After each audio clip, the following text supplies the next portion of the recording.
या संस्थेतर्फे या महिन्यामध्ये 4 कार्यक्रम होणार आहेत आणि या 4ही कार्यक्रमाचं नियोजन विशेषतः युनिसबाई शेख आणि शहाबुद्दीन शेख यांनी केलेलं आहे.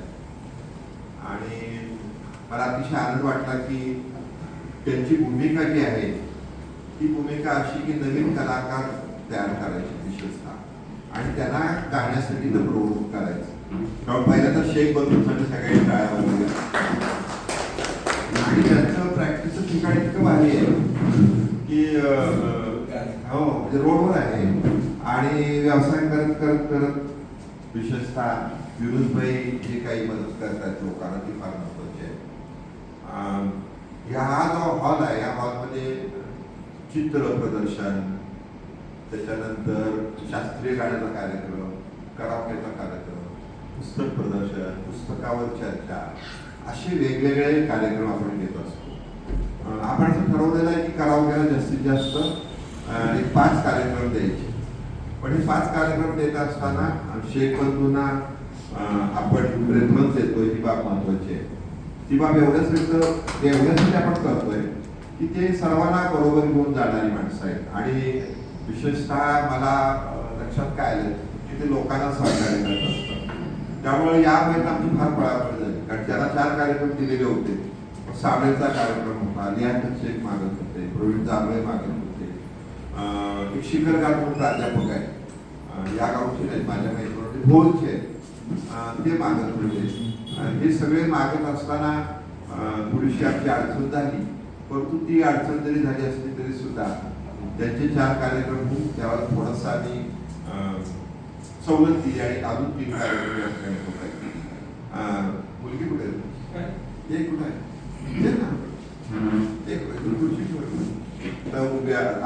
प्रमुख पाहुणे आले स्मिता कोरपे, शिल्पा शिंदे माझ्या मिसेस, त्याच्यानंतर आणखी 2 चित्रकार आहेत त्याच्यामध्ये.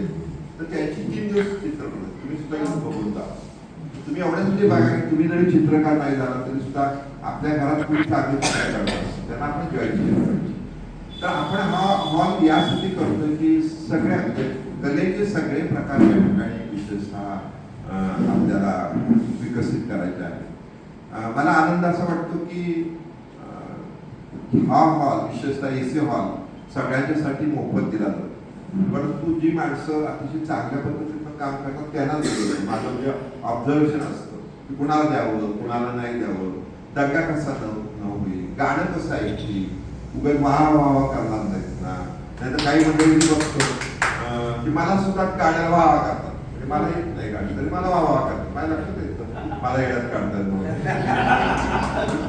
तर हे एवढ्यासाठी लक्षात ठेवायचं आपण भुळून जायचं नसतं आणि ही माहिती आपण बरोबर घ्यायची असते. गाणं एक असं आहे की ते तुम्हाला समृद्ध बनवतं, तुमचं टेन्शन फ्री करतं. म्हणजे मला सांगायला आनंद वाटतं की मला घड्याळ आणलं मुलीने अमेरिकेत आणि मी पुण्यामध्ये पुणे मुख्यला होतो आणि माझी एक अशी वादावरती झाली चांगल्या गोष्टीसाठी आणि ते मी केलं आणि मला लगेच त्यांनी हिट दिली. 110 ठोके झाले. छान बसा 10 मिनिटं. पण 110 झाले ठोके माझे. त्याचा अर्थ असा होतो की अशा वेळेला गाणी तुम्हाला येत असेल तर तुम्ही शांत नाही बसत, तुमचे मन विचार करत असतं. पण गाणं मनात जरी तुम्ही म्हणत बसला तरी तुम्हाला शांतता मिळते. आपलं शास्त्रीय संगीत ही जगप्रसिद्ध आहे. आपली हिंदी गाणी जगप्रसिद्ध आहे. विराज कपूर असेल, रशिया असेल, सगळीकडे पाकिस्तानामध्ये सगळ्यात जास्त कुठल्या गाणी ऐकले जातात आपल्या समजा नूरजहां समजा इकडे राहिल्या असत्या त्या काळात तर लता मंगेशकर एवढ्या पुढे आल्या असत्या का नसत्या पण शंका आहे. इतक्या त्या आघाडीवर होत्या. परंतु काही माणसं पाकिस्तानात गेली पुन्हा आली म्हणजे बरीच जण आली. त्याच्यामध्ये मला वाटतं साई उद्यानवी पण नाव आहे माझ्या. ते भारत हा असा देश आहे तो सगळ्यांना सामावून घेणारा संस्कृती असणारा देश आहे. मग ते जपण्याचं काम कोणाचं आहे तर ते आपलं. तुम्ही छोट्या छोट्या कार्यक्रमाच्या माध्यमातून हे जपलं पाहिजे. तरुण पिढी पुढं स्वातंत्र्य लढ्यात ही माहिती दिली पाहिजे. जसं माझी केसरीमध्ये दर शुक्रवारी लेख असतो म्हणजे तुम्ही मागच्या 2 आठवड्यात लेख वाचले पाहिजे. तर हे लेख इतके महत्वाचे आहेत की हळूहळू त्या लेखातून सर्व धर्म समभावाचं म्हणजे आपण सांगत बसायचं नाही, परंतु आपल्या लिखाणात आपल्या वागण्यात आपल्या गाण्यातनं, हे सगळं आपल्याला जी काही एक भारतीय संस्कृती आहे, मग गांधींची असेल, नेहरूंची असेल, अगदी सुभाषचंद्र बोसची असेल, वल्लभभाई पटेलांची असेल, मौलाना आझादांची असेल, ही संस्कृती आपल्याला जपता आली पाहिजे. त्यासाठी मला हे गाण्याचे कार्यक्रम विशेष महत्त्वाचं वाटतात. मला या ठिकाणी आजचे प्रमुख पाहुणे जे आहेत त्याच्यामध्ये स्मिता कोलपे आहेत, सुरेखा शेजवळ आहे, प्रज्ञा शिंदे आहे, त्या सर्वांचं आपण टाळ्याच्या गजरामध्ये आपण स्वागत करूया. आणि ह्या हिंदी गाण्याच्या माध्यमातून, मराठी गाण्याच्या माध्यमातून आपण हळूहळू आपल्याला जे जमत, आपल्याला काय, आपण काय सगळं म्हणतो करू शकत नाही, पण आपला खारुताईचा वाटा का होईना समाजातल्या चांगल्या गोष्टीसाठी या माध्यमातून आपण करूया. मला आनंद असा वाटला की या माध्यमातून लोक आमच्या पुस्तकांच्या प्रकाशनाला यायला, पुस्तकांच्या चर्चांसाठी यायला, म्हणजे आमचे मकरंद गोळी इथं बसतात, हे डेप्युटी डायरेक्टर रिटायर झाले, डायरेक्टर म्हणजे त्यांना कोर्टात गेले डायरेक्टर म्हणून झाले. म्हणजे त्यांच्या, माझ्या माहितीप्रमाणे त्यांच्या अंडर 4-5 शाळा तरी नक्की असतील त्यावेळेला डायरेक्टर असताना. एवढं मोठं व्यक्तिमत्व आहे, पण ते गाण्यामध्ये, लिखाणामध्ये अतिशय भग्न असतं. त्याचे एक पात्री प्रयोग असतात, वेगवेगळी ते गाडी असतात. तर हे जे असतं ना, हे फार महत्वाचं असतं, ते आपण करत राहूया. मी पुन्हा एकदा सगळ्यांचं या ठिकाणी सुरसंगमच्या सगळ्या लोकांचं स्वागत करतो, त्याचबरोबर पाहुण्यांचंही स्वागत करतो. आणि मी माननीय युनुसभाई शेख यांना विनंती करतो की त्यांनी या ठिकाणी माननीय सुनील राठी यांचं स्वागत आवडा लागली पुस्तक. तुम्हाला सुद्धा सर्वांना विनंती आहे की नुसतं साहेब लुधियानवी माहिती नाही पाहिजे, साहेब लुधियानाचं माहिती पाहिजे. म्हणजे उदाहरण दुसरे आपले शैलेंद्र दुसरे माहिती नाही पाहिजे, शैलेंद्रचं वाचन केलं पाहिजे. शैलेंद्रवर एवढी मोठी मोठी माणसं लिहित आहे की त्यांचं उदाहरण मी मागं सुद्धा सांगितलं. शैलेंद्र लुधियानवींनी ज्या लेखकाचं स्क्रिप्ट घेऊन पिक्चर झाला, कुठला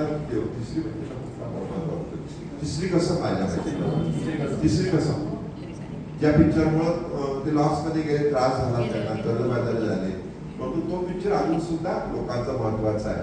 तर त्या लेखकाने पत्र लिहिलं, कोणाला लिहिलं, पु ल देशपांडेला, की असं असं माझी कथा हे मागताय तर मी कथा घेऊ का. तर देशपांडे सांगितलं द्या, फक्त लक्षात ठेवा त्यात ते काही फेरफार करतील तिकडे तुम्ही कष्ट करा, नाही तुम्हाला माझ्या कथेप्रमाणे पिक्चर झाला पाहिजे तसं काही होणार नाही. उदाहरण तर ह्या अशा गोष्टी भरपूर आहेत. कथा हे सगळे चित्रपट झालेले आहेत, ही कथा कादंबरीच्या माध्यमातून झालेले आहेत, जगातले सगळे चित्रपट जे आहेत. त्याच्यामुळे आपल्याला सुद्धा करावची गाणी म्हणता वाचन संस्कृतीकडे गेलं पाहिजे असं मला वाटतं.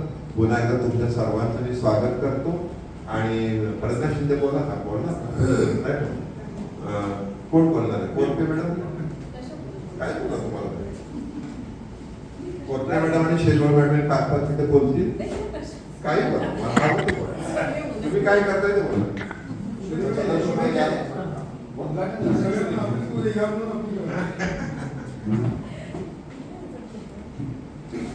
सुरसंगम कार्यक्रमात जे कोण गाणार आहेत त्यांना सगळ्यांना माझ्याकडनं शुभेच्छा. आणि उद्या आमचा म्हणजे काय आमचं पेंटिंगचं आमचं एक्झिबिशन आहे, तर त्याला सगळेजण जरूर या. कोणते वर्षभरात त्या वक्त्या होतील, काळजी करू नका, बघा तुम्ही सुरेखा शेजवळ. नमस्कार. आता सुरसंगम हा जो कार्यक्रम आहे, या कार्यक्रमासाठी आपण सगळेजण उत्सुक आहोत गाणी ऐकण्यासाठी. शेख बंधू जे आहेत, हे शेख बंधू सगळ्यांना, आता शेट्टी सरांनी सांगितलं की शेख बंधू हे आनंद घेतात आणि आनंद देतात सुद्धा. कारण ज्याला गाता येत नाही त्याला सुद्धा ते गाता येईल असं आपल्याला प्रोत्साहन देतात आणि गायची संधी पण स्टेजवरती देतात. खरोखरच शेख बंधू जे आहेत यांना खरं मनापासून मी शुभेच्छा देते. कारण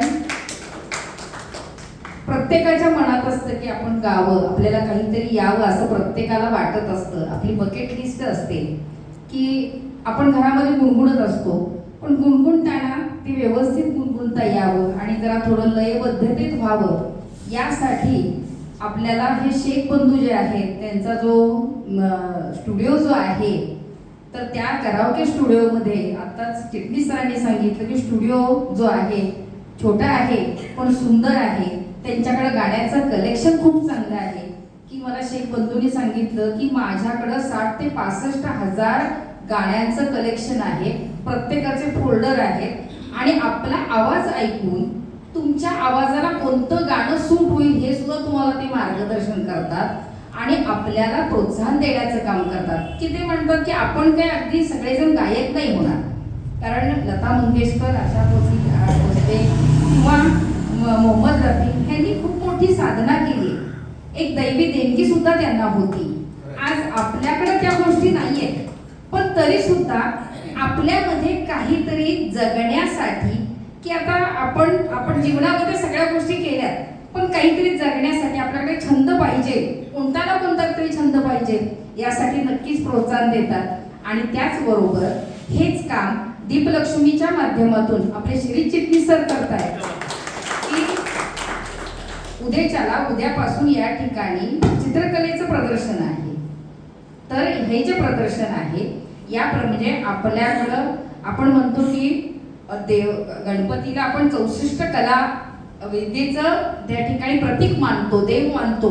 तर या कला ज्या आहेत या कला या ठिकाणी सादर करण्यासाठी दीपलक्ष्मी पतसंस्था नेहमीच अग्रेसर या ठिकाणी सातारमध्ये आहे. त्याबद्दल शिरीष चिटणीस सरांचे या ठिकाणी खरोखर मनापासून आभार आहेत. कारण आभार तर आपण मानू शकणार नाहीये, त्यांच्या ऋणातच आपल्याला राहावं लागणार आहे. त्याचबरोबर त्यांची जी पुस्तकासाठी जी चाललेली जी तळमळ आहे, ग्रंथ महोत्सवाच्या माध्यमातून आपल्याला ती सगळ्यांना जाणवली. ग्रंथ महोत्सव गेले 25 वर्ष साताऱ्यात चालू आहे आणि याची सगळी धुरा पहिल्यापासून चिटणीस सरांनी सांभाळली. आज अनेक जण त्यांना सहकार्य करतायत आणि अशीच ही ग्रंथ महोत्सवाची परंपरा तर त्यांनी इथं चालू ठेवली आहे. आणि पुण्यामध्ये सुद्धा पुस्तक जत्रा मागच्याच 15 दिवसामध्ये त्यांनी तो कार्यक्रम त्या ठिकाणी घेतला. खरोखरच या ठिकाणी त्यांचं जे काम चाललेलं आहे तेही काम अत्यंत आपल्या सातारकरांसाठी अत्यंत अभिमानास्पद गोष्ट आहे. त्याबद्दल त्यांना सुद्धा धन्यवाद देते. आणि त्याचबरोबर आजचे सगळे जे गायक आहेत या सर्व गायकांना मी या ठिकाणी शुभेच्छा देते आणि थांबते. धन्यवाद.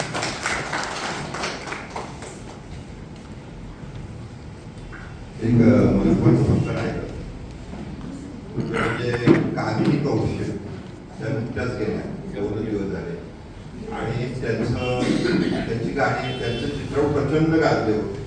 म्हणजे त्यांचा तो दिलीप कुमार यांच्या बरोबर त्यांचे जे चित्रपट होते ते तेव्हाला अतिशय गाजले.